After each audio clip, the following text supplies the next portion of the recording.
What's up, people? I am back. I tried to film this like an hour ago, and it just was fucking up, so I just waited to come here to do it. But today, we're continuing on with the Shrek franchise.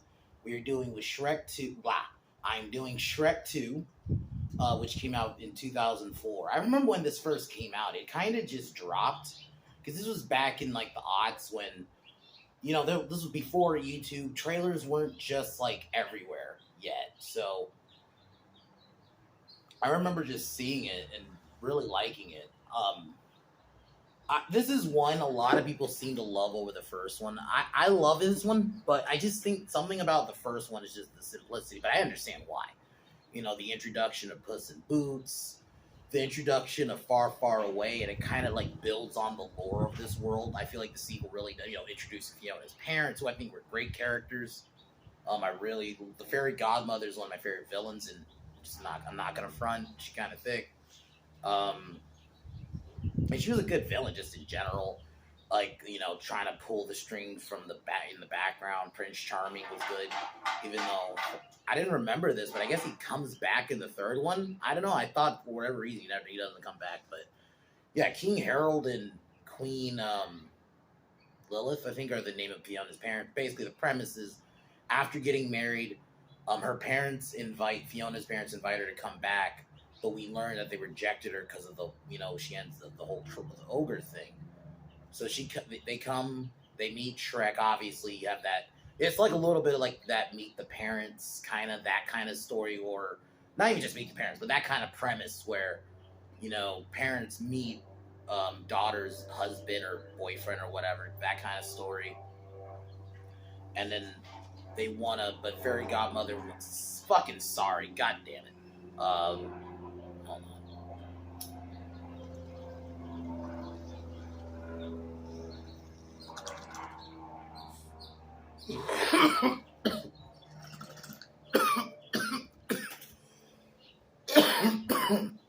But so initially plotting with goddamn wind. Initially working with plotting with fairy godmother to get rid of Shrek, so Prince Charming can get him. Sets up a quick trap. Sorry, I'm gonna try to short it. So yeah, they introduce Puss in Boots, and then there's that scene where Shrek and Fiona, because they take a potion, turn human, and it's just such a good premise. It's a good way to continue these characters. I really thought it was an awesome way to build on the lore of this world.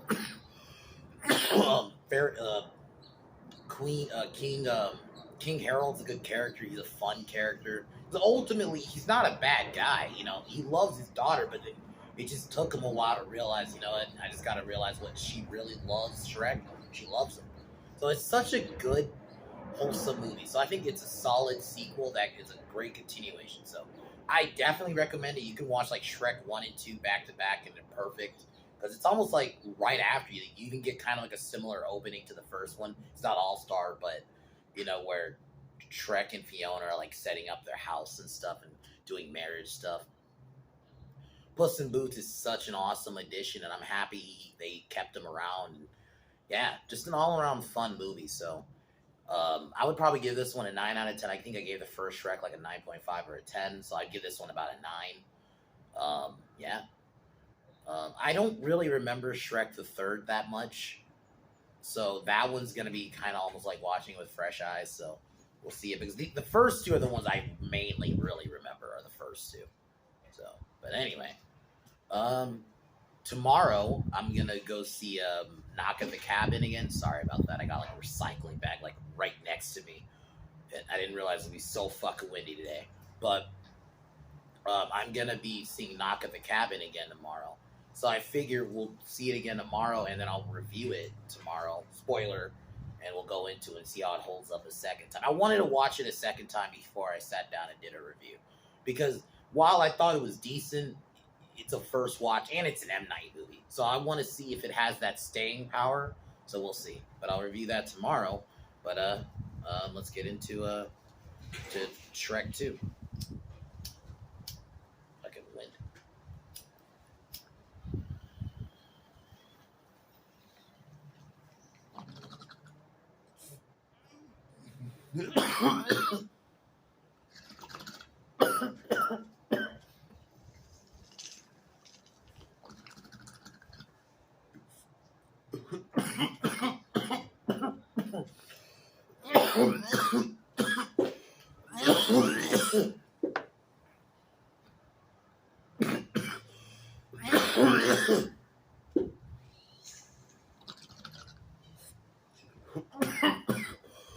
We get an awesome opening, kind of like the first movie.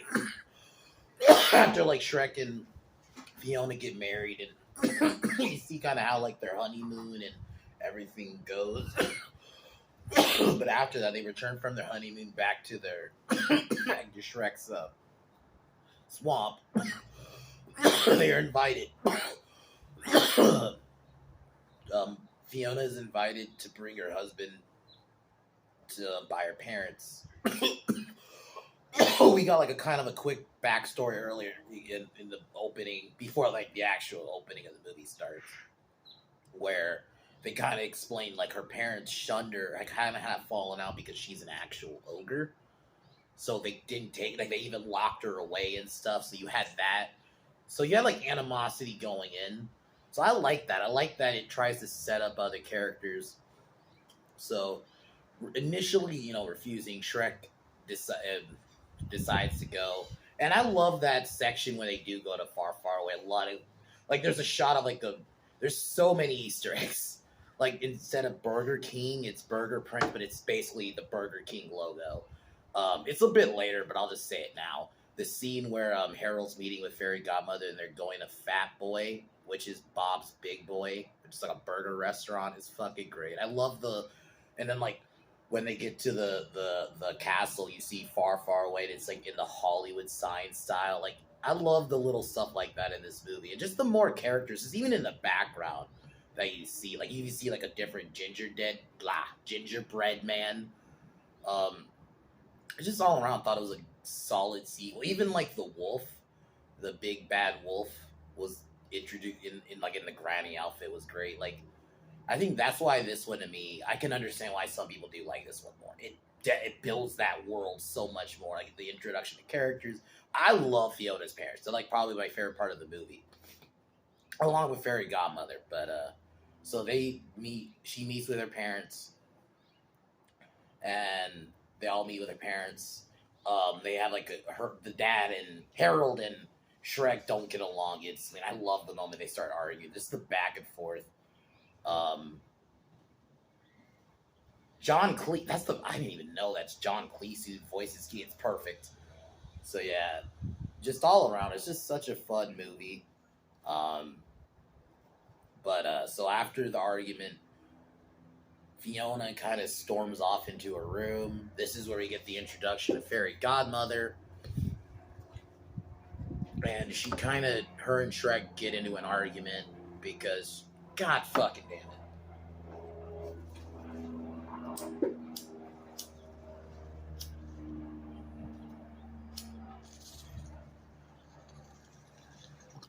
Sorry about that.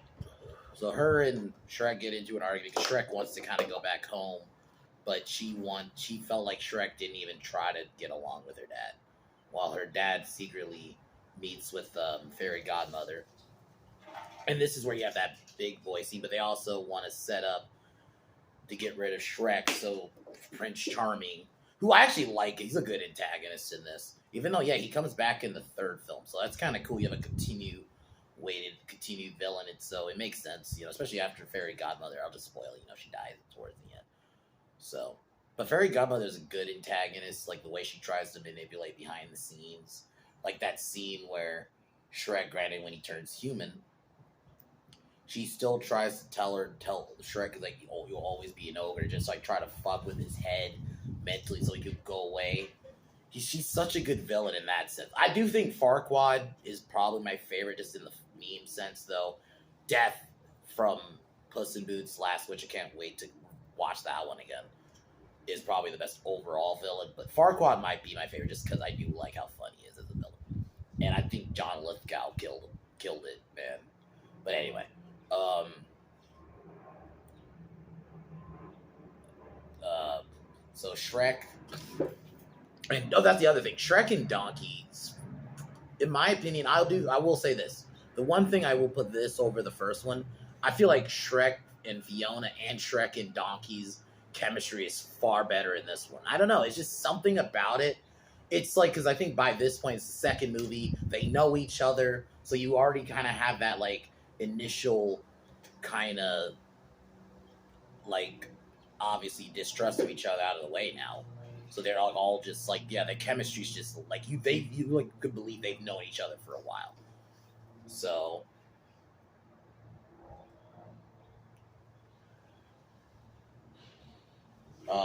so posing like he's gonna get along with Shrek, King Harold sets up a hunting trip, which is just a trap, and this is where we get the introduction of Puss in Boots, which I love this little fight scene. It's such a funny introduction because they're shocked he's a cat, and just such a cool character. But they kind of like best each other.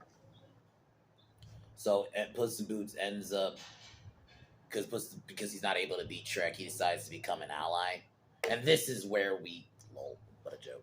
Anyway, we get Puss in Boots tells basically the whole plot, and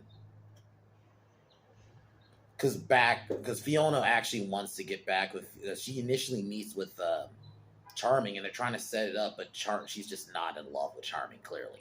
So she tries to go back home, but then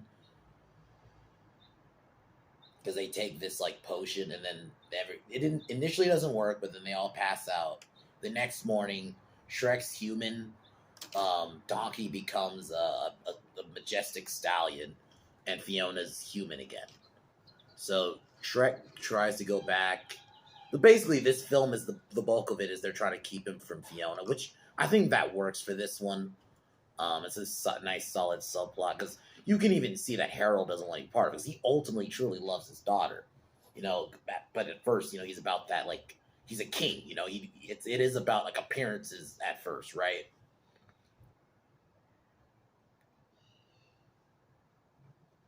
Um, Fairy Godmother, now that the potion has worked, has Charming pose as Shrek in human form, so she meets with so so he goes with her while when Shrek gets back, Fairy Godmother basically tells her, you know, Shrek, you're just not it. You know, you're not. You gotta let her go to just try to maneuver things because he doesn't know. Obviously, it's a setup from the jump, and but because Fiona clearly doesn't love Charming, so Fairy Godmother tries to have Harold basically spike her drink and give her like a love potion, and Shrek overhears this, and we get a chase scene. Um, well, they end up getting captured. While this happens, Harold decides to not give her the potion. He ends up drinking the I think it's like tea or coffee or something. Um, so the fairy tale creatures, this is where we get more of them. Break out Shrek and you know, and the gang, and this is where we get the giant gingerbread man. I thought that was a fun little fight towards when they're getting to the castle. And I'm a big monster movie fan, so just a giant anything fucking shit up, I'm always cool with. It ends up getting destroyed, but Shrek and Donkey end up making their way in. They end up stopping, being too late to see Fiona kiss Charming, but it doesn't work because she ended up not taking the potion. Oh yeah, we get like a music piece from Fairy Godmother, which I'm not gonna lie, was pretty fun. Then Shrek, you know, kind of tells his feelings about her. Um, Initially the fairy godmother tries to kill Shrek, but the group end up taking her wand, and she ends up getting killed. Um, Harold ends up becoming a prince as a frog. Lilith, I think Lillian or Lilith is one of those. Still loves her, or still loves him. Shrek and Fiona decide to not kiss and go back to their regular form. They get together. You kind of get the happy ending. Um, we get a med credits, and this is where we find out that Shrek and the donkey and the dragon had kids. So, yeah, donkey fucked a dragon. I never understood this context as a kid, but when you realize when you're oh my god. But overall, I love Shrek 2. I think it's a solid sequel. It does what a good sequel is supposed to do: build on the lore, add good new characters. Puss in Boots is awesome, and now he's like a staple in the franchise. Now, he even got his own spin-off stuff. So like that's when you made a good character. And I think it was the chemistry between Cameron Diaz. I'll just say the voice actors here: Cameron Diaz, Mike Myers, and Eddie Murphy is all there. Like it's like I thought it was there in the first one, but it's definitely the one thing I'll say this one does better than the first. The chemistry between all of them is so much better in this. Like every scene, it's like they've been just doing this forever, even though this is only the second movie. I love the addition of the King Harold and Queen Lillian. It's Lillian, not Lilith. Lillian. I thought they were good new characters to add on. I love the little Easter eggs in there, and they didn't just weren't just there to do Easter eggs. They actually made sense. Far away is almost like Hollywood, where like any kind of windy as fuck. Any kind of like metropolis, city, but just in medieval form. So overall, I really love this movie. I definitely can understand why some people prefer it over the first one. So I still slightly prefer the first one, but this one's no slouch. You can watch this one, the first one, and this one back to back, and it's perfect. I remember liking the third one. I don't remember a lot of it, so we'll see. Watching that one, I'll try to actually review that one on Friday. But other than that, Knock at the Cabin review tomorrow. This movie is a 9.5 out of 10. Heavily recommended. If you've not seen it, go watch it. It's a perfect sequel, and that's probably what I'm going to title this video. So, anyway, cheers and peace out.